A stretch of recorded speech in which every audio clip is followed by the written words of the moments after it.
They built a church to praise God, but one night, God turned his face away. Now every prayer echoes with screams from the dead. Ravenshade was a quiet town, buried deep in mist and superstition. The forest that surrounded it was so thick that sunlight rarely reached the ground. And in the heart of that gloom stood an ancient church, St. Mary's Chapel. No one went near it anymore. The story went that years ago the church had been cursed. Its priest, Father Gregory, was said to have lost his faith during a plague that wiped out half the town. When God didn't answer his prayers, he turned to something darker.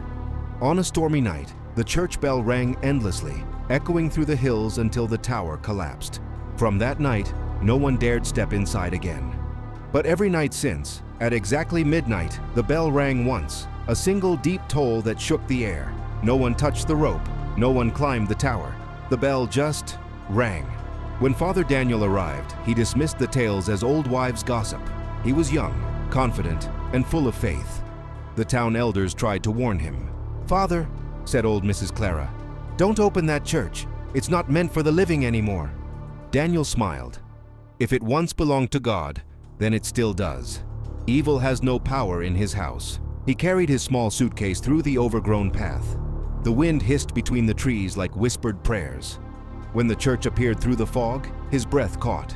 The building leaned to one side, its stone walls cracked and darkened with age.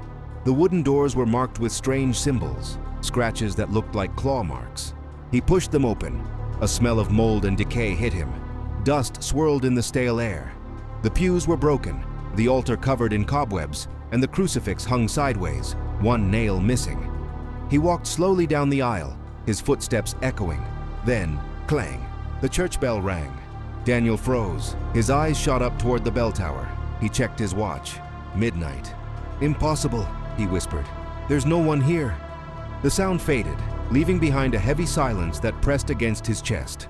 Still, he forced a smile. Old buildings make strange noises, he told himself. He set up his things in the small back room where priests once slept and knelt to pray. But as he began, he heard a faint sound, like breathing. He turned. No one. He prayed louder, but the breathing grew closer, behind him this time. His candle flickered wildly. "Who's there?" he demanded, his voice trembling slightly. No answer, only the sound of something soft dragging across the floor. He lifted his candle and saw footprints forming in the dust, one after another, walking toward the altar. His blood ran cold. He followed them cautiously, his lips muttering a prayer. The footprints stopped right in front of the crucifix. Then, slowly, the cross tilted upright with a creak, as if unseen hands had fixed it. Daniel fell to his knees. "In the name of the Lord." Before he could finish, the bell rang again. Clang. Louder this time. The candle went out.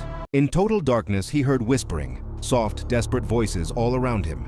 They spoke in Latin, but one word he understood clearly: forgive. He fled the sanctuary, slamming the heavy doors behind him. Outside, the fog had thickened. The air smelled of iron and rot. When he looked back, a faint light glowed through the broken stained glass window. Shadows moved inside, like a congregation gathering for midnight mass. And then, the bell tolled once more. This time it didn't stop. Father Daniel barely slept that night. The sound of the bell echoed in his dreams, followed by the whispers that had chased him from the church. When morning came, the fog still hung thick around the chapel. The air smelled of damp wood and decay. Yet Daniel forced himself to return. He could not let fear rule him. He was a man of faith. He had to prove that the stories were only superstition. When he opened the church doors again, everything was still. The air was heavy, as though the building itself was holding its breath. Dust floated in the beams of pale sunlight slipping through the broken, stained glass. He whispered a prayer and began cleaning. Hours passed. He swept the aisles, fixed broken candles, and placed a new crucifix on the altar. The church seemed almost peaceful again, until he found an old wooden door behind the pulpit. It led to the confession room. The hinges creaked as he opened it. Inside was a small, narrow booth divided by a lattice screen. The wood was dark and scarred. A Bible lay on the seat, its pages yellowed, covered in something that looked too much like dried blood. As Daniel reached for it, a whisper brushed against his ear. "Father." He spun around. The booth was empty. He swallowed hard, forcing a nervous laugh. "Imagination," he muttered. "Old buildings play tricks." But then he heard it again, softer, trembling. "Forgive me, Father. The voice came from behind the screen. Daniel leaned forward, heart pounding. Who's there? A faint shadow moved behind the lattice. A woman's voice answered, broken and distant. I have sinned. I prayed, but he never listened. None of us were heard. Daniel froze. His throat went dry. What is your name, my child? The shadow twitched. Mary. We prayed for help when the sickness came. He turned away. So Father Gregory promised to bring us salvation another way. Before Daniel could respond, the air in the booth turned icy cold. His breath came out in white puffs. The candle beside him flickered violently. What do you mean, another way? He whispered.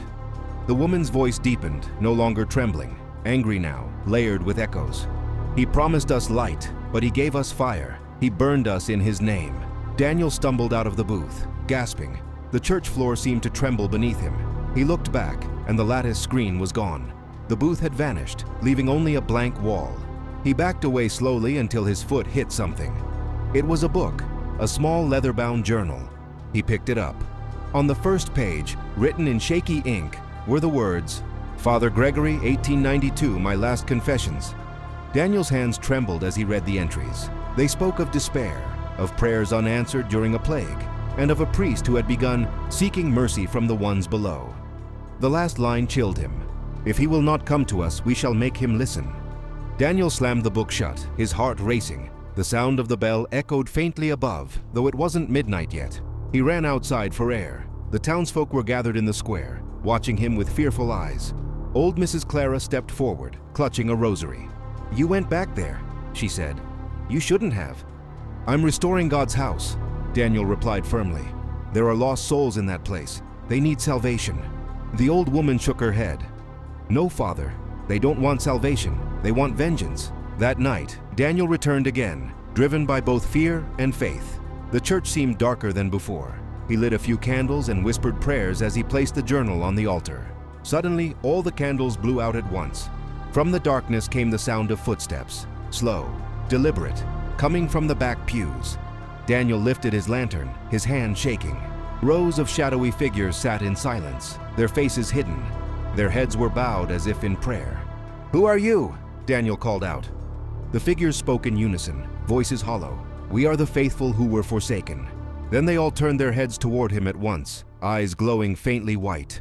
Daniel stumbled backward as the bell above began to toll again, louder than ever.